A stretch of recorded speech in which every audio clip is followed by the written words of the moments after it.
Good evening, folks. Welcome to Citizens of the World. I'm Al Zucaro. I'm your host. We're here in studio in sunny South Palm Beach County in the city of Boca Raton, Florida. And today we are going to try and condense a whole lot of topics into a whole short period of time.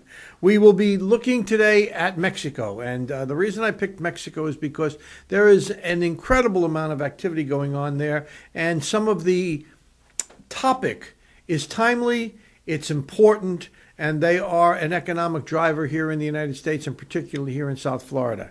We're going to go on a little bit in fireworks. We're going to talk about some of the immigration questions that have arisen lately with all of the voices that are now talking about immigration, particularly on the Republican side. We're going to focus a little bit upon what Jeb Bush said. We mentioned it last week in the show, but we're going to get a little bit more in depth and how it relates to some of the other voices in the Republican Party that are now beginning to shift their focus to the immigrant communities. And then in Kudos and KOs, we have a major kudu. We're going to present you with Denise Marie Neiman and her book and what she has done. She's a local author and she has many ideas. She's an old friend. She's also an attorney here in Palm Beach County. She's actually the county attorney for this community. And she has done an incredible job, and we expect great things from her. And then finally, we're going to close the show out with a vignette from the country of Mexico. So stay tuned, be ready, and we look forward to you enjoying the content. Thank you. We are, all of us, the residents of a swiftly shrinking globe, where what was once local is fast becoming global, and our decisions and opinions resonate well beyond our own borders. Join me each week, your host, Al Zucaro, from the epicenter of the Western Hemisphere, Boca Raton, Florida, in sunny South Palm Beach County, for a pointed look at politics, immigration, culture, and what it means to be a citizen of the world. Well, folks, we are going to now investigate a little bit about the country of Mexico. And the reason that I did this is that recently, I don't know, maybe a week, 2 weeks ago, I read an article by Thomas L. Friedman, and he published it in the New York Times, and he talked about Mexico's resurgence. And the question that he asked himself to open up the article is, which country will become the more dominant economic power in the 21st century, India or China? And his answer was neither. His answer was Mexico. And in support of that, if you read the article, and I recommend it to you, you should go down the column. He talks about Mexico has signed 44 free trade agreements. And he says more than any country in the world, more than twice as many as China and 4 times more than Brazil, Mexico already has greatly increased the number of engineers and skilled labor graduating from its schools, etc. And then it talks about market share. It is no surprise that the market share back from Asia and attracting more global investment than ever in automobiles, aerospace, and household goods. I just think it's an incredible position when you think in terms of all the publicity that's coming out of Mexico recently with regards to crime and drug lords and things like that. We do the 1.5 billion in trade with Mexico on a daily basis. And we spend, this is a fact that he puts in there, we spend $300 million a day in the country of Afghanistan. He claims that that's not smart. I tend to agree with him. At any rate, that led me to wonder, well, why Mexico? I think last week I mentioned my friend Randy Avon and his company, Asia Pacific Development Company, or Development Corporation, that he is having an incredible surge of business from the United States into Mexico, particularly in infrastructure and water and energy type initiatives. So I talked with Randy, and Randy, of course, has been, he tells me that there are great things going on, and he attributes a lot of it to the new leadership in Mexico. But before we get there, I want to talk about some of the facts that seem to flow. There are 1.4 million foreign-born from Mexico residing in the United States residing in the United States. The Mexican-born population in the United States is larger than the total population of nearly two-thirds of the UN member services. About 1 of every 10 Mexican resides in the United States, and the flow of migrants leaving Mexico has slowed substantially recently, as that's understandable with the economic downturn. About 70% of the Mexicans born reside in just 4 states. Mexican immigrants make up more than half of all foreign-borns in 6 states. Between 2000 and 2008, 11 states saw their Mexican-born population grow by at least 50,000. In 4 states, Mexican immigrants account for 1/5 or more of the total population growth between 2000 and 2008. And over half of all Mexican immigrants reside in 10 metropolitan areas. I mean, these statistics are just incredible. Demographic and socioeconomic overview. Nearly 1/3 of all Mexican foreign-born in the United States arrived after 2000. The majority of Mexican immigrants were not U.S. citizens or are not U.S. citizens. More than half of the Mexican foreign-born adults did not have a high school education. Over 1/3 of the employed Mexican-born women worked in services. I mean, it goes on and on and on. It's just an incredible... I suggest that you take a look at the website where I quoted those things, and it's Migration Immigration Source, and the website is www.migrationinformation.org. Quite an interesting thing. But one of the things, at least that Randy says, and others are, the new president, President Enrique Peña Nieto. And he is a 46-year-old man.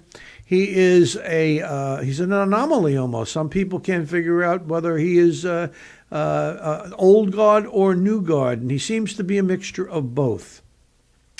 Let's talk about this article that was just published in the Sun Sentinel. It says, most significantly, the president has begun aggressively pursuing a reform agenda with the aim of transforming Mexico's woeful, underperforming education and tax collection system, opening the high-concentration telecommunications industry to greater competition, and allowing the lumbering national oil company to make use of foreign investments and enterprise. On that 3-point platform, he suggests that Mexico will come out. He's been touted and praised for his immediate political, for his blueprint for the country's immediate political future. It's called the Pact for Mexico, and it was signed by the leaders of the PRI and the 2 major opposition parties. So he's brought the politics together that were very acrimonious over the years. And finally, he has allowed for the change in the party's bylaws to allow for foreign investment in Petróleos Mexicanos, or Pemex, the state's oil company. I have to tell you that Mexico is a very important element in the economics and the politics of Palm Beach County. What goes on in Mexico affects us directly. I suggest that you keep a look at it. I suggest that this is part of the immigration reform that's going to go on. Skilled workers and unskilled workers are part of the dialogue, and we certainly have a lot of unskilled workers and the need for them as well. So I thank you for paying attention, and we will be back in a moment with our fireworks and politics. Thank you. Well, we're back, folks, and continuing from the last segment, I want to talk a little bit more under the fireworks and politics with regards to this gang of 8 senators who have come together and are now working to try to find some common ground for the comprehensive immigration reform. I must admit I am somewhat of a skeptic that this is actually going to happen, but we will see. And why am I reserved a little bit? I'm reserved because I've watched comprehensive immigration reform come and go over the last decade in many different ways. But this is the first time, I think, that we actually, since the election of November of 2012, we actually have the Republican Party sitting back and saying to themselves, we've got to do something different. Went to a dinner the other night where Alan West, former Congressman Alan West, was the speaker, and he echoed a major theme for the Republican Party, and that is that we are the party of immigrants, and we just don't message it that way. and he referred everybody to see the film Lincoln and talk about how the birth of the Republican Party was based upon individual freedoms, and Abraham Lincoln was the proponent of that, and I commend that. Now we have a lot of activity going on with the Republican Party recognizing that they need to find new language and new imaging. I mentioned 2 weeks ago at the Newt Gingrich luncheon that his position is that all new elected officials, Republican officials, should spend 30 to 40% of their time in immigrant communities, inviting those communities to participate and giving them a reason to believe in the party's principles. That message is now beginning to echo amongst other people. You hear it all of the time.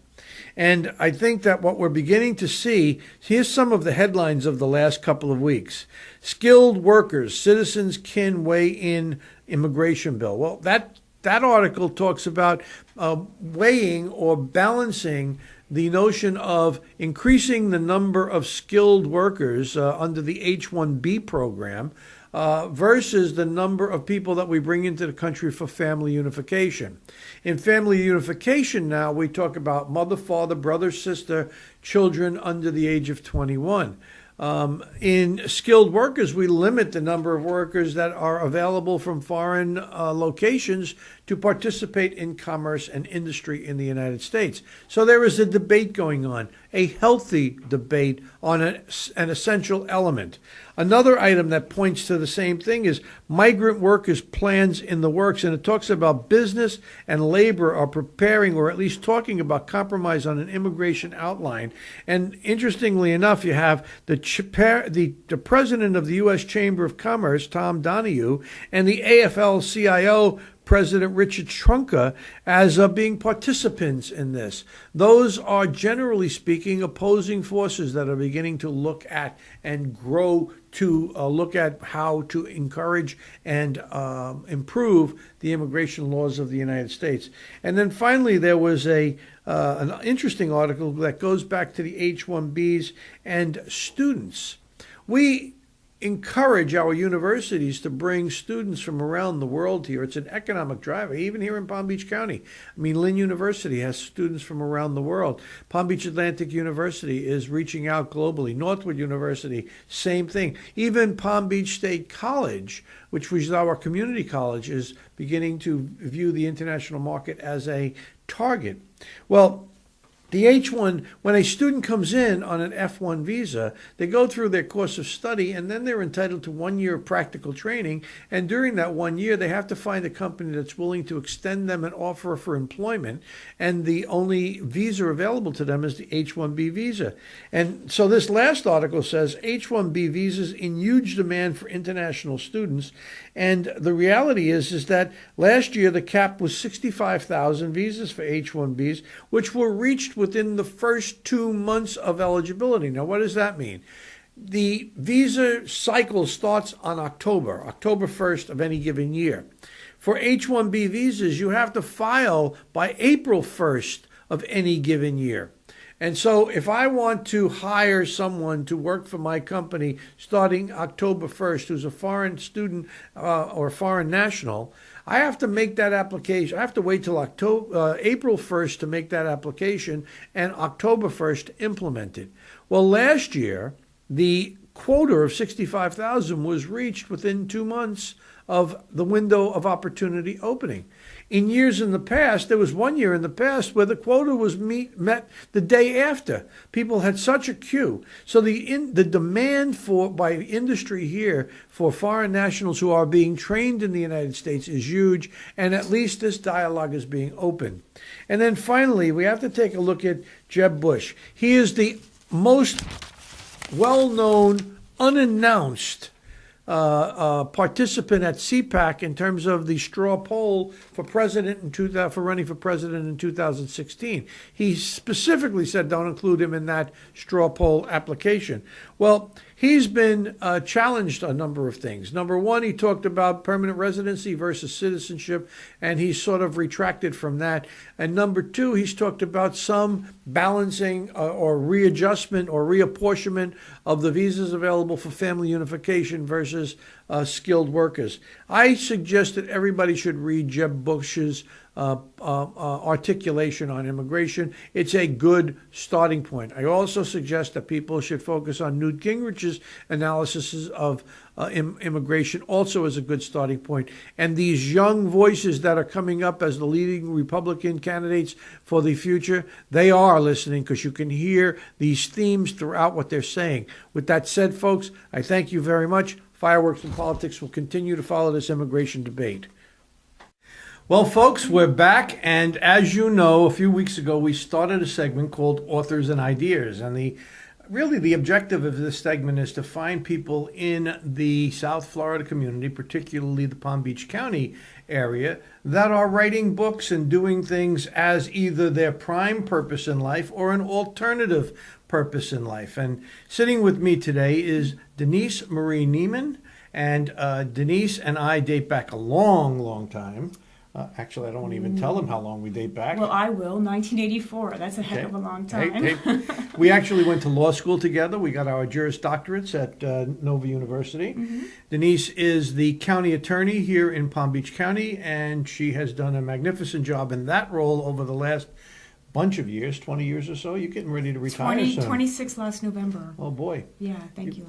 And Denise, in her alternative life, has now become an author.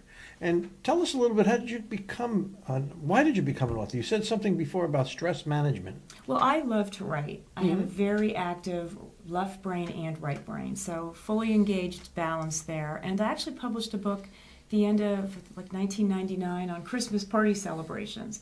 So I've always used it as maybe an escape, a little bit of an escape artist kind of thing. Mm-hmm. And so when we had a few things happening downtown, I just jumped back into my writing again.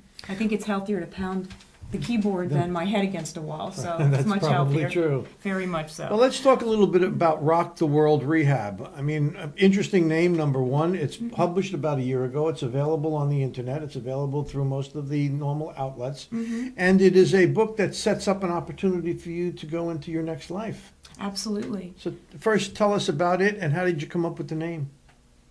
Well, I like to theme things out. As I mentioned, I had a Christmas party theme. So I have my little chick here on the red carpet, and I really believe that we're all stars. So I wanted to capture the celebrity theme, and with my husband being in the music business too, it's, rock, you hear rock on, rock the world, this rocks. So I liked Rock the World, and I added rehab because I thought it's an overhaul of your body, mind, heart, and soul. So that's where the name came from. And by overhaul, you mean? I mean that it's really, we have to start with ourselves. I'm a big proponent of self-responsibility, taking care of your health, taking care of your wellness, who you hang around with, getting rid of the toxic people and places and things in your life. So a rehab of your life that way, whether it's cleaning out closets, cleaning out your body, reevaluating your relationships. That's the premise of it. The subtitle is a four-step get red carpet ready. Yes. So the book has four main themes in it? Well, it talks about your body, your mind, and your heart, and your soul. Off camera, you mentioned that it allows for excerpts to be done in form of either seminars or even individual training sessions for either groups or individuals. Absolutely. Right now, I'm going out and talking to people about it, and I hope to, this is my intention right now, I'm working on taking the content of the book and repurposing it into an online program that people can download and work at their own convenience. And then I could also offer coaching services and workshops and retreats. So that's my next life that you were talking about earlier. I just went to Palm Beach Atlantic University up in West Palm Beach last week, did an event called World Leaders Conference. It was, first of all, anything that talks about world attracts me. Same here. Definitely a global-minded perspective, exactly. Absolutely. Well, they brought in all of these leaders, and all of these leaders were people that authored books. And in their books, they outline their philosophy on life. I mean, that kind of thing is very attractive nowadays. The audience was 400 or 500 people strong in person, but it broadcast over the internet, so who knows how many people actually wrote it. So you talk about social engineering, and I said that instead of arithmetic, it's exponential the amount of people that can see this. You could be a world traveler soon, moving this book forward as your base. Absolutely. It's great getting your Amazon downloads each month when they make the deposits into your account and you see them from other countries. They're doing the currency conversions.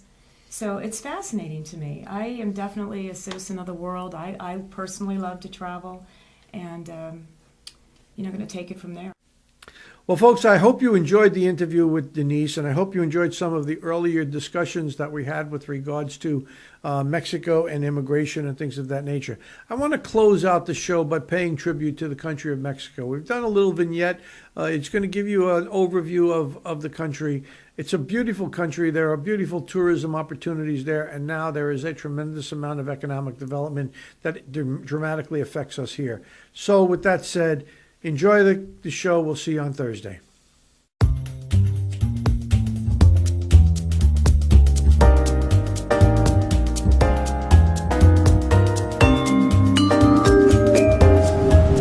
I'm Frank. And I'm Jonathan. And we're here in Mexico City. We're Atlanta-based employees working in the marketing department. And like Frank said, we're in Mexico City. And I've been here a few times for partner meetings with our partner here in Mexico, but I've never been here for fun. So this time we're going to have fun and show you guys what it's all about.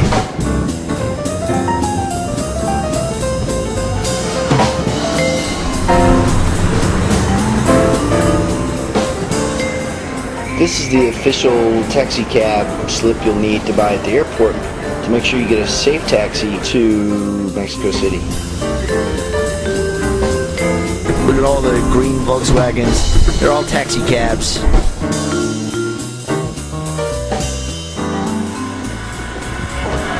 This is the view from the 41st floor of the Torre Latinoamericana, where we are sitting in the bar. This is called Sangrita, a shot of tequila with a shot of Clamato.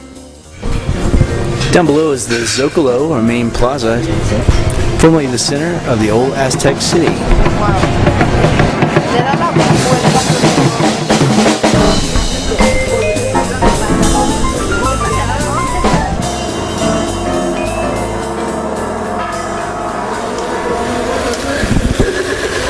This is a fountain in the middle of a beautiful park called the Alameda, where lots of people on this Saturday afternoon are just gathered to hang out, enjoy the weather, and have a good day.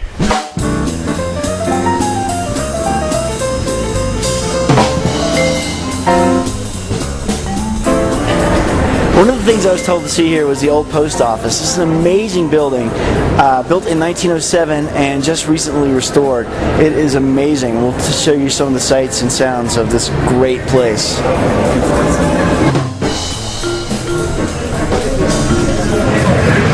This is the Carnegie Hall of Mexico City.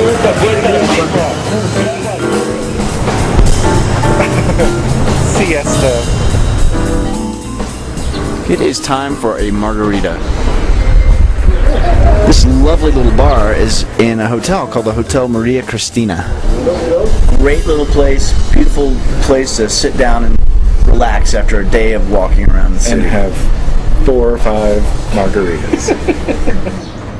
We're doing a little silver shopping at Plateria Rafael's Silver Factory here in Mexico City. Mr. Rafael has had this shop for over 30 years. My name is Rafael.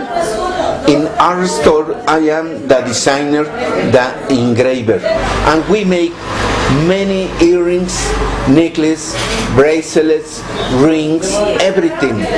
I can make many Aztec design, and he is the last king, Cuauhtémoc. Adiós, hasta luego.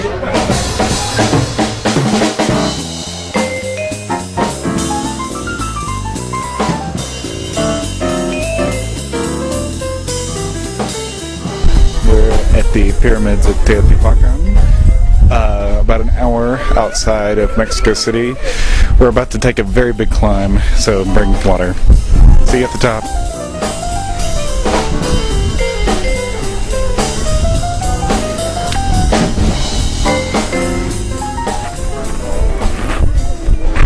We are finally at the top for a gorgeous view. At the top is the center of the pyramid, where people touch to draw energy.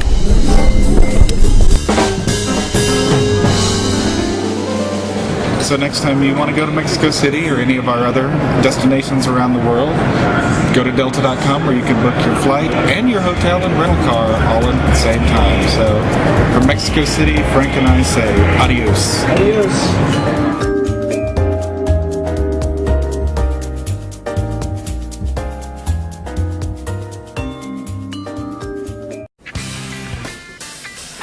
We are, all of us, the residents of a swiftly shrinking globe, where what was once local is fast becoming global, and our decisions and opinions resonate well beyond our own borders. Join me each week, your host, Al Zucaro, from the epicenter of the Western Hemisphere, Boca Raton, Florida, in sunny South Palm Beach County, for a pointed look at politics, immigration, culture, and what it means to be a citizen of the world.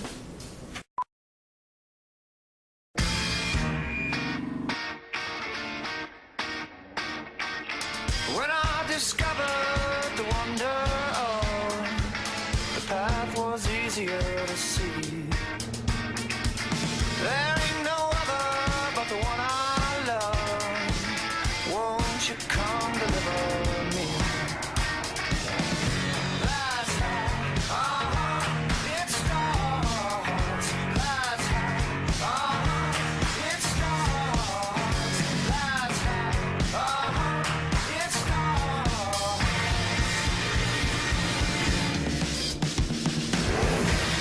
Everyone has an inner Mustang.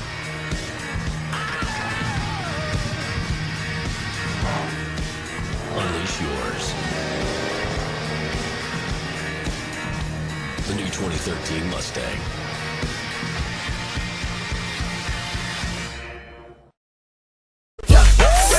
Mission 2, this is how we do. Triple, triple to the right, to the left. Let's move. Hey, hey. Mission 3, can you dug it with me? Throw your own little swag on this Swizzy beat. Hey, hey. Mission 4, if you're ready for more, jump rope, keep your feet off the floor. Hey, hey. I ain't worried doing me tonight. A little sweat ain't never hurt nobody. Don't just stand there on the wall. Everybody just move your body, move your body, move your body, move your body, move your body. Everybody.